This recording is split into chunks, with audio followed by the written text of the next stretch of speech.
Lu yakin gunung ini aman, Rak? Tanya Dika sambil membetulkan tali ranselnya. Udara dingin menusuk kulit. Meski matahari baru mulai muncul dari balik bukit, Raka menoleh, menepuk bahu sahabatnya itu. Ini Gunung Prau, bukan Gunung Semeru.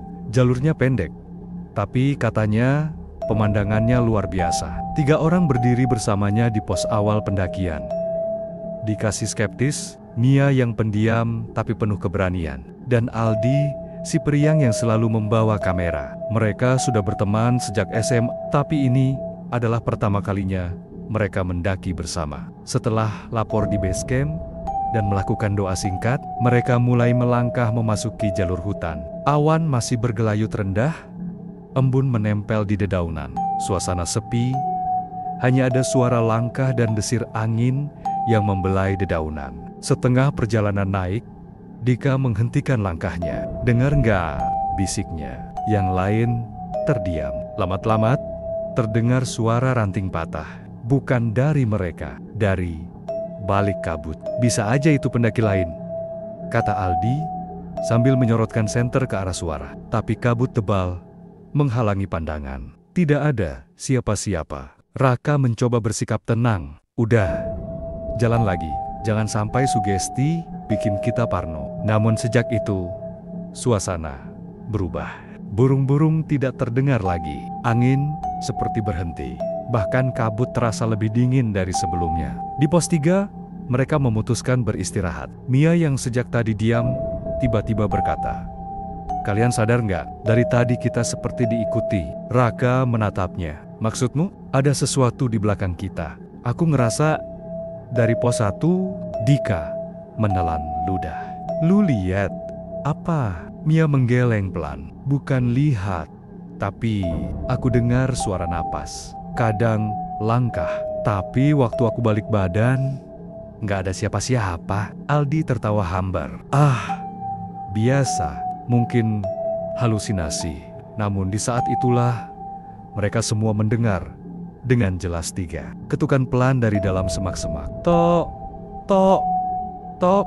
Tak ada angin, tak ada hewan, hanya suara itu seolah mengetuk dari balik dunia lain.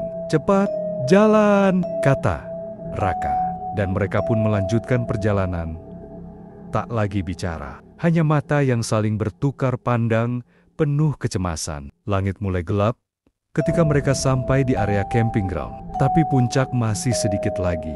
Namun malam itu, di balik tenda mereka, terdengar suara-suara aneh. Langkah tanpa bayangan, tawa lirih seorang wanita, dan jejak kaki yang muncul begitu saja di tanah yang basah oleh embun. Mereka tidak tahu, pendakian ini bukan hanya tentang alam, tapi tentang dosa masa lalu, janji yang dilanggar, dan sosok yang tak pernah ingin mereka temui kembali. Kabut malam semakin tebal, menyelimuti tenda seperti kabut pekat di dalam mimpi buruk. Angin gunung bertiup lirih.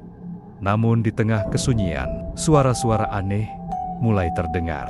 Raka membuka matanya. Ia belum benar-benar tidur. Suara bisikan samar menyusup masuk ke dalam tenda terdengar. Seperti seorang perempuan, atau mungkin lebih dari satu. Ia menegakkan tubuh dari dalam tenda.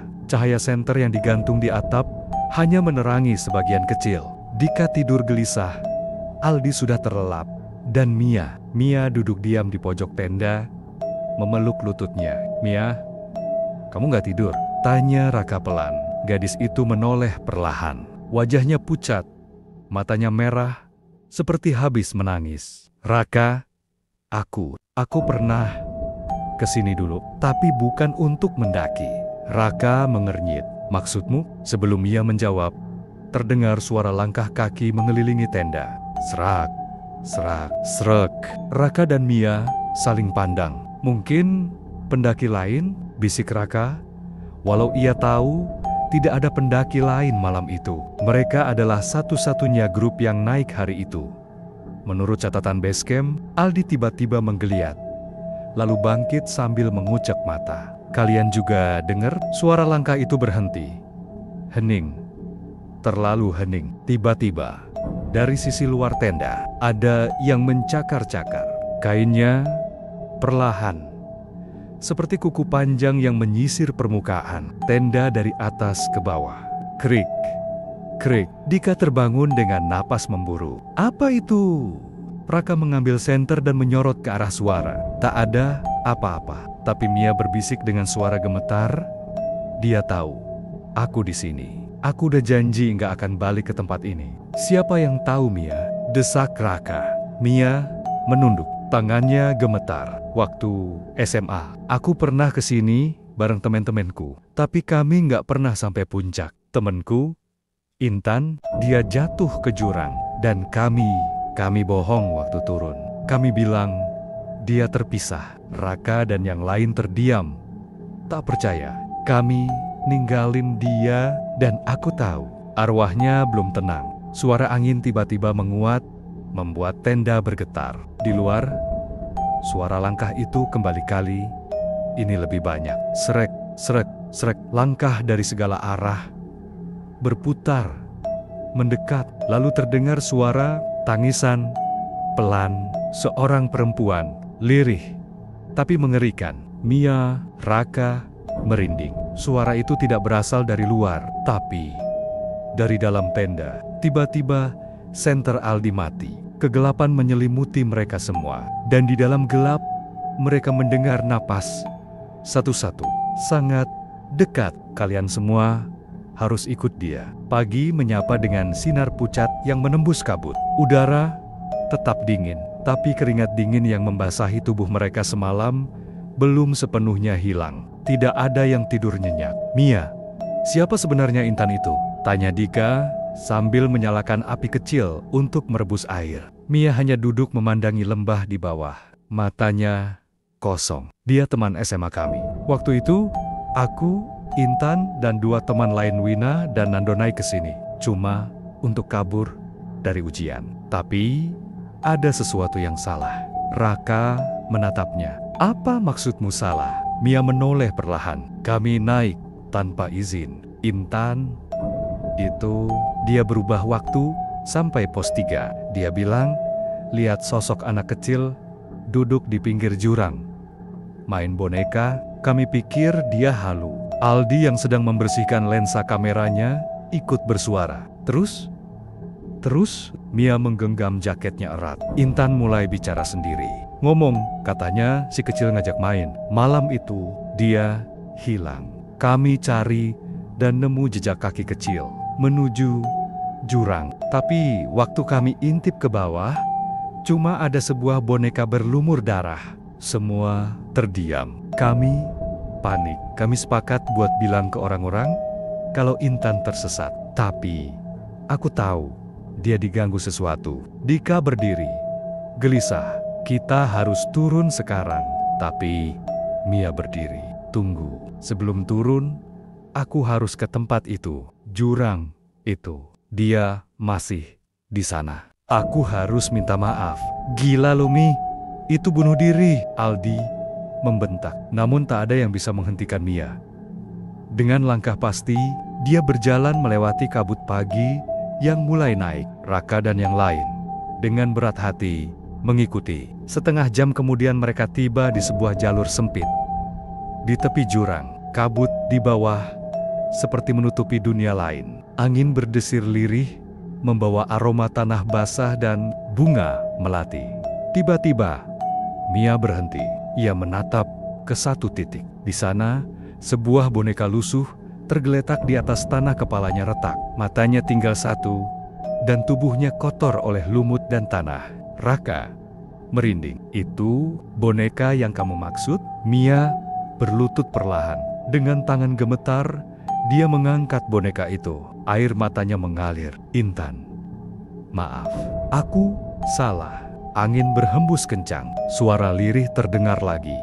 Lebih dekat daripada sebelumnya. Mia, kenapa kamu tinggalin aku? Semua menoleh. Di balik pohon, sosok kecil berdiri. Anak perempuan. Anak perempuan, wajahnya kabur. Tapi matanya tajam dan hitam. Ia mengenakan baju putih yang lusuh. Dan tangannya menjuntai memegang sesuatu. Kepala boneka lain. Lalu ia tersenyum. Kalian semua akan main di sini selamanya. Tiba-tiba, Tanah di dekat kaki Mia retak. Raka berlari dan menariknya mundur tepat sebelum dia tergelincir. Namun, suara-suara itu tidak hilang. Mereka mulai mendengar langkah-langkah kecil di belakang mereka. Banyak, lebih dari satu. Mia jatuh terduduk. Boneka di tangannya bergerak sendiri. Matanya yang tersisa berputar pelan. Dan di tanah, jejak-jejak kecil mulai muncul. Tidak hanya menuju mereka, tapi mengelilingi mereka. Jejak-jejak kecil itu muncul satu persatu. Jelas di atas tanah lembab, tidak berasal dari kaki mereka. Tidak ada yang bergerak, tapi tanah tetap terguncang pelan, seperti sedang diinjak oleh sesuatu yang tak terlihat. Raka menggenggam bahu Mia. Mia, kita harus pergi sekarang. Tapi Mia justru memeluk boneka itu lebih erat. Wajahnya kosong, matanya menatap jauh ke arah kabut di bawah jurang. Dia nggak sendiri. Mereka semua masih di sini. Dika, yang sejak tadi mencoba menahan emosi, akhirnya tak sanggup. Maksud lu, siapa aja yang masih di sini? Intan dan anak-anak lain, korban sebelum kami. Mereka semua disimpan oleh sesuatu yang tinggal di dalam jurang itu, gumam Mia lirih. Dulu, ada pendaki lokal yang cerita tentang tempat ini. Katanya, dulu ada pembantaian anak-anak kecil di sini. Zaman kolonial, dilempar hidup-hidup ke jurang karena dicurigai pembawa kutukan. Semua terpaku. Aldi bahkan menjatuhkan kameranya karena tangannya gemetar. Tapi mereka nggak pernah mati. Lanjut Mia, arwahnya tinggal di sini. Dan mereka suka teman baru. Tiba-tiba, suara tertawa anak kecil terdengar keras dan menggema. Main. Yuk. Pohon-pohon di sekeliling mulai bergetar. Kabut menjadi lebih pekat. Dika menyalakan senter, tapi cahayanya langsung padam, seolah diserap oleh udara. Raka mengeluarkan senter cadangan dari ranselnya. Kali ini ia menyorot ke arah pepohonan, dan mereka melihatnya. Anak-anak berjejer di antara kabut dan pepohonan. Wajah pucat, mata kosong, beberapa dengan luka menganga, pakaian robek, kaki tak menyentuh tanah. Mereka semua menatap satu arah. Mia, salah satu dari mereka seorang anak perempuan, dengan rambut panjang menutupi wajah mengangkat tangan. Dan perlahan menunjuk, jurang, aku harus ke sana. Bisik Mia. Gila lu. Aldi menarik lengan Mia. Tapi gadis itu bergerak dengan kekuatan tak biasa, mendorongnya mundur. Mereka nggak akan berhenti sebelum aku nebus semua yang terjadi, teriaknya. Aku salah. Kami semua salah. Tapi aku bisa selesaiin ini. Tiba-tiba, angin berhembus sangat kencang. Kabut terbelah sesaat dan dari celah itu, muncul wajah Intan. Separuh hancur. Separuh masih seperti dulu. Rambutnya basah. Matanya menangis darah. Ayo, Mia. Seketika, tanah di sekitar mereka bergetar hebat. Pohon-pohon seperti menangis, mengeluarkan suara erangan dan lolongan aneh. Mia berlari menuju tepi jurang. Mia, jangan! Raka berteriak, mengejar sekuat tenaga. Namun, terlambat. Mia melompat, tapi bukan terjatuh. Tangannya digenggam oleh sesuatu di dalam kabut. Lalu, dia menghilang. Hening, suara tawa anak-anak menghilang. Kabut perlahan menipis. Tapi di tanah tempat Mia berdiri tadi, boneka itu tertinggal. Matanya dua, bersih, seperti baru. Dan dari arah jurang, terdengar suara terakhir dari Mia, penuh haru dan kelegaan. Maafkan aku. Mereka berdiri mematung. Jurang di depan mereka kembali diselimuti kabut. Tidak ada suara, tidak ada tanda-tanda Mia. Hanya boneka itu, kini bersih. Dua mata bulat, senyumnya misterius. Raka memungut boneka itu, perlahan. Rasanya dingin, seolah baru saja ditarik keluar dari dasar sungai es. Aldi melangkah mendekat. Wajahnya pucat. Kita harus turun sekarang. Dika tidak bicara. Ia hanya mengangguk. Matanya tetap memandangi titik tempat Mia menghilang. Seolah menunggu sesuatu atau seseorang muncul kembali. Mereka mulai turun dengan langkah berat. Tapi saat menapaki kembali jalur yang sama, segala hal terasa salah. Pohon-pohon di kiri dan kanan terasa terlalu rapat. Tanda jalur yang mereka kenali batu besar, batang pohon tumbang, gapura kayu buatan, pendaki semua menghilang. Ini bukan jalur yang tadi kita lewati, kata Aldi pelan. Mustahil, sahut Raka. Kita tidak membelok, harusnya kita udah sampai pos 3 sekarang. Namun yang ada di depan mereka hanyalah jalan tanah sempit yang membelah hutan gelap. Tidak ada papan penunjuk, tidak ada suara burung. Bahkan senter mereka kini menyinari lebih sedikit daripada sebelumnya. Seolah cahaya enggan menembus udara. Berhenti dulu, kata Dika. Napasnya mulai memburu. Kita harus pastikan kita nggak nyasar. Mereka berhenti, diam. Tapi saat itu Raka menyadari sesuatu. Langkah mereka hanya 3, tapi suara langkah ada 4. Langkah keempat selalu 1 detik di belakang mereka. Lembut, tapi cukup terdengar. Raka menoleh. Kalian dengar? Aldi dan Dika serempak mengangguk. Langkah itu, mereka serentak menyorot ke belakang. Kosong, tidak ada apa-apa. Namun saat mereka menoleh kembali ke depan ada sosok berdiri di tengah jalur. Berdiri diam, seperti bayangan. Tingginya seukuran anak kecil. Rambut panjang menutupi wajah. Tangannya memegang sesuatu. Boneka. Sama persis dengan yang dibawa Mia. Aldi gemetar. Tuh, itu kan bonekanya Mia. Raka menunduk. Boneka yang ia bawa sudah tidak ada. Dika perlahan mundur. Jangan bilang dia ikut kita turun. Sosok itu mengangkat kepalanya perlahan. Bukan Mia, bukan Intan, tapi wajahnya campuran dari keduanya. Seperti disatukan. Wajah yang berubah dalam kedipan mata. Dan dia tersenyum. Terima kasih. Sudah menggantikan satu, katanya pelan. Tiba-tiba seluruh hutan menggaung oleh suara tawa anak-anak. Dari balik pepohonan, mereka muncul lagi. Banyak, tak terhitung. Semuanya melangkah maju perlahan. Raka, Dika, dan Aldi berdiri membeku. Tak tahu harus lari atau menjerit. Namun sosok utama itu mengangkat tangan dan anak-anak itu berhenti. Belum waktunya. Masih ada yang belum ditebus, ucapnya sambil berjalan mundur ke dalam kabut. Menghilang bersama gelak tawa kecil. Suara lenyap. Hutan hening kembali. Dan tiba-tiba mereka sudah berada di pos ke-1. Raka terduduk. Aldi menangis. Dika menatap langit. Namun di dalam tas Raka, boneka itu ada lagi. Mereka akhirnya sampai di base camp menjelang sore. Langit mendung, udara makin lembab. Langkah mereka berat, tubuh lelah, pikiran campur aduk. Tapi yang paling mereka butuhkan saat itu hanyalah kepastian bahwa semuanya sudah selesai. Namun begitu memasuki halaman base camp, mereka semua berhenti serentak. Tempat itu kosong, tak ada penjaga, tak ada suara. Bangunan kayu yang biasanya ramai dengan pendaki dan logistik, kini tampak terbengkalai. Rumput liar tumbuh di sela-sela papan lantai. Dinding mulai lapuk, cat mengelupas. Gimana bisa? Bisik Aldi.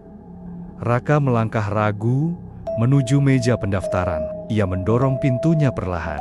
Bunyi engsel berderit seperti jeritan tua. Di dalam, semua peralatan masih ada kursi, rak, termoskopi, bahkan jaket tua yang tergantung di paku. Tapi semuanya berdebu, seolah sudah lama tak disentuh. Dika membuka laci pencatatan pendakian. Buku log pendaki. Ia membuka halaman terakhir. Tahun terakhir yang tercatat adalah 2017. Nama terakhir yang tertulis, Intan Wulandari. Naik sendirian. Enggak mungkin. Dika gemetar. Nama kita mana? Kita semua daftar kemarin? Aldi menggeledah seisi ruangan. Membuka buku, kotak, bahkan komputer tua di pojok. Semuanya sama. Tidak ada jejak mereka. Tidak ada nama mereka. Mereka tidak pernah tercatat naik. Tiba-tiba, dari arah pintu, terdengar suara langkah pelan. Seorang pria tua berdiri di sana, mengenakan jaket pendakian lawas. Wajahnya penuh guratan usia. Sudah turun, kalian?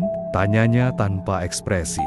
Raka menatapnya dengan campuran lega dan takut. Pak, kami baru turun dari puncak. Tapi base camp ini sepi. Pria itu diam beberapa detik, lalu melangkah masuk. Kalian naik lewat jalur mana? Via utara. Jalur pos 1, pos 2, terus ke pos ketiga.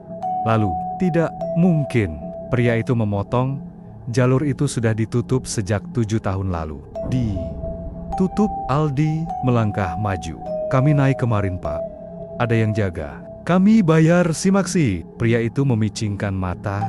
Sudah 7 tahun basecamp ini tak beroperasi. Sejak ada anak perempuan jatuh ke jurang. Tidak ada yang menjaga tempat ini lagi. Mereka bertiga saling tatap. Rahang Raka mengeras. Mia, Intan.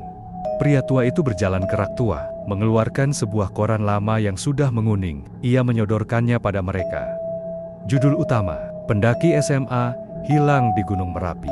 Diduga terpeleset ke jurang, 2 teman hilang. 1 ditemukan tanpa nyawa. Tahun 2017, wajah di koran itu, Mia, Intan, dan 2 orang lain yang tidak mereka kenali. Dika membisik pelan, "Itu bukan kita." Pria tua itu kembali menatap mereka. Kadang, yang naik bukan hanya tubuh, tapi juga penyesalan. Dan tak semua yang turun adalah orang yang sama seperti saat mereka naik. "Lihat, isi tas kalian." Raka membuka tasnya. Boneka itu masih ada. Tapi kali ini, boneka itu tersenyum lebar. Dan di perutnya tertulis dengan benang merah, "Satu lagi."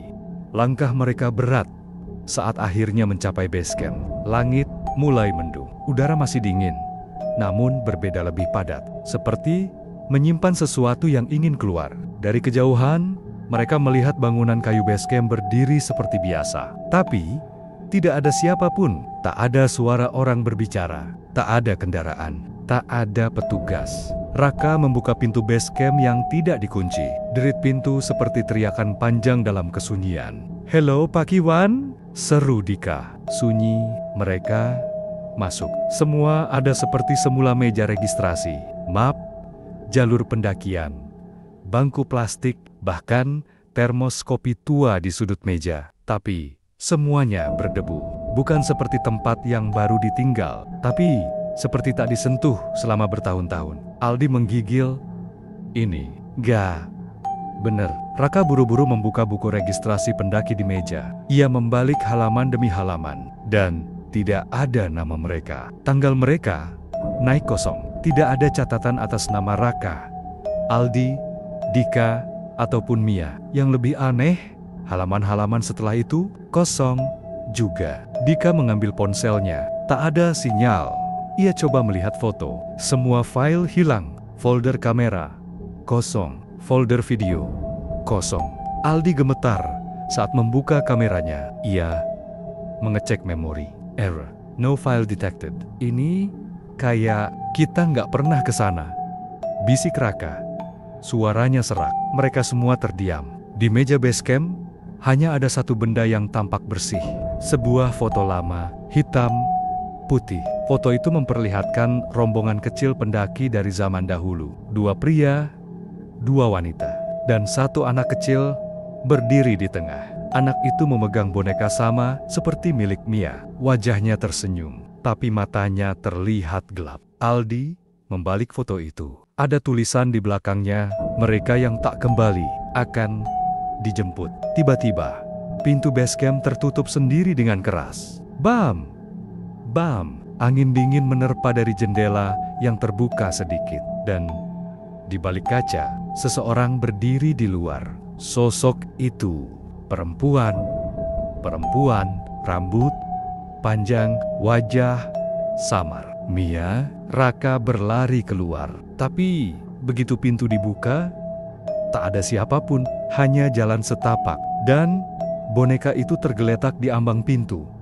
Matanya berkedip. Langit mendung menggantung berat saat mereka menapaki jalur tanah menuju petilasan anakan. Sebuah tempat yang menurut Simbah Kirah adalah pusat kutukan Gunung Panjer. Jalan menuju ke sana nyaris tertutup semak liar, seolah alam berusaha menyembunyikan keberadaannya. Tak ada papan petunjuk, tak ada sinyal. Hanya suara langkah dan napas mereka yang menggema. Raka menggenggam erat cermin kecil pemberian Simbah. Sesekali, ia menengok ke dalamnya. Tapi setiap kali dilihat, pantulannya berubah. Kadang wajahnya sendiri, kadang wajah anak kecil menangis darah.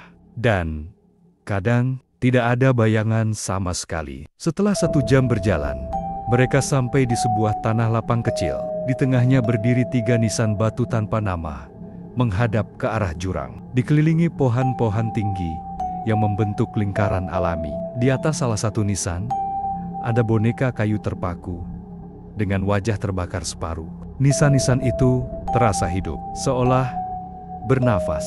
Aldi menoleh pada Dika. "Lu ngerasa kita pernah kesini?" Dika mengangguk. "Nggak tahu kenapa. Tempat ini kayak familiar banget." Raka melangkah ke tengah, lalu mengangkat cermin. Saat cermin itu diarahkan ke nisan-nisan, sesuatu terjadi. Bayangan mereka bertiga muncul di tanah. Tapi bukan bayangan biasa. Bayangan Raka menangis. Bayangan Dika memegang kepala sendiri.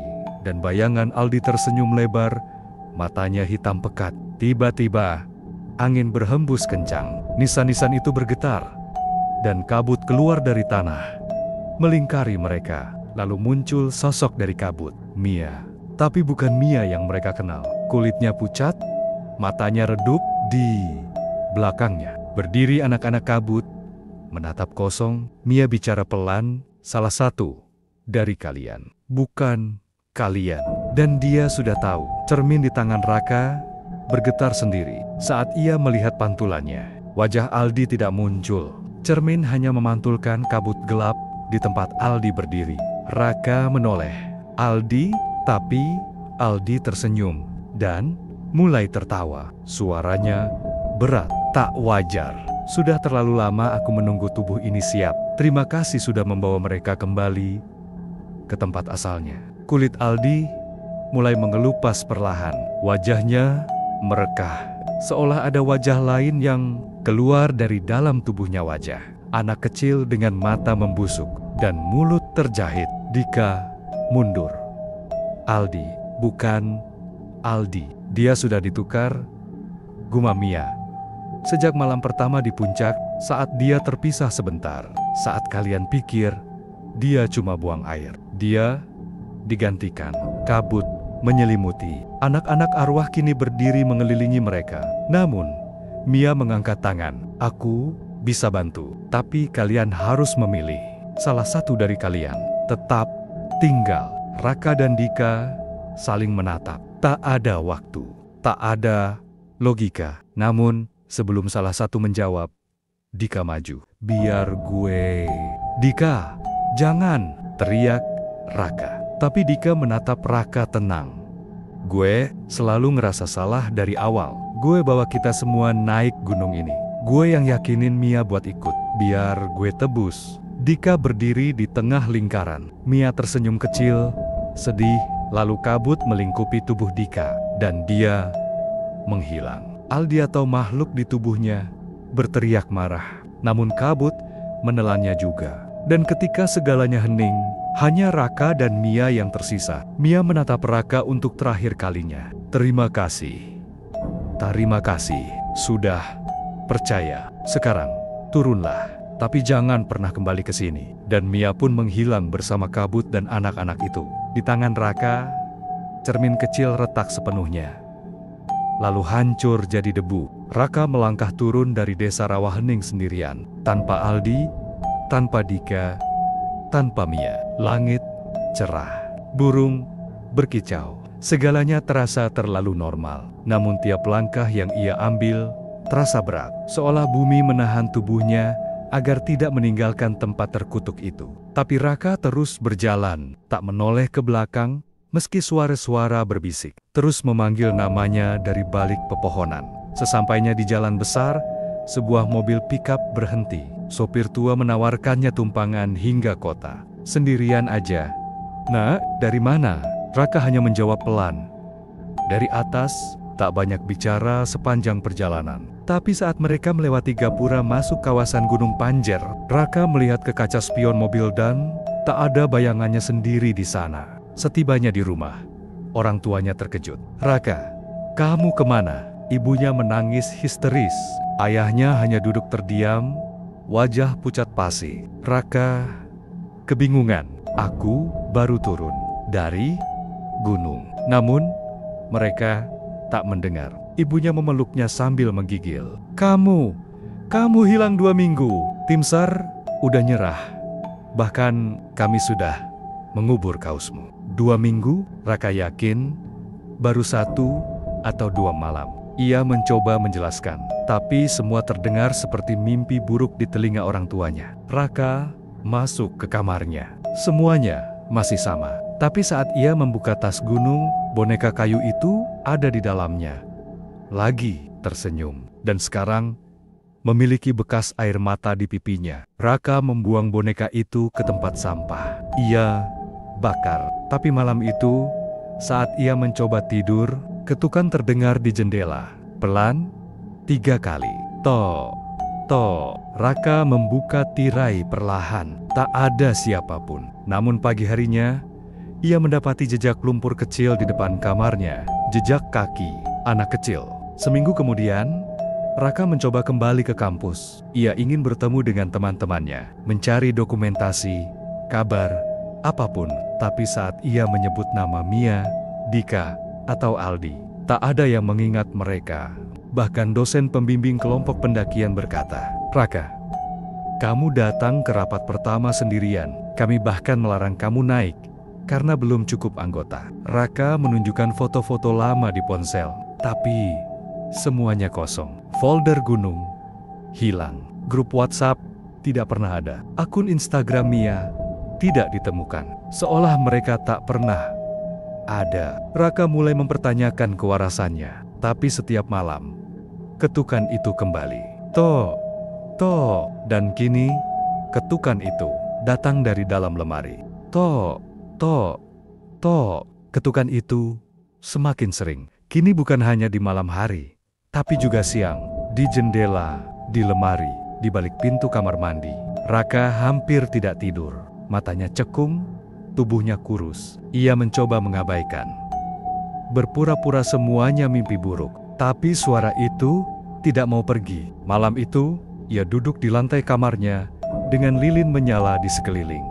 Buku catatan kecil tergeletak di pangkuannya. Ia mulai menulis semua yang diingat tentang pendakian, Mia, Dika, Aldi, Simbah Kirah, boneka, anak-anak kabut. Ia berharap mungkin menuliskannya bisa membuktikan bahwa semuanya nyata, atau minimal ia tidak gila. Tiba-tiba, semua lilin padam sekaligus. Lalu, suara itu terdengar, tapi kali ini bukan ketukan, bukan bisikan, suara tawa anak-anak di dalam kamarnya. Ketika Raka menoleh, cermin kecil di mejanya berembun dari dalam, padahal ia belum pernah menyentuh cermin itu sejak kembali. Pelan-pelan, sebuah kalimat muncul di embun cermin. Masih satu lagi. Raka berdiri, gemetar.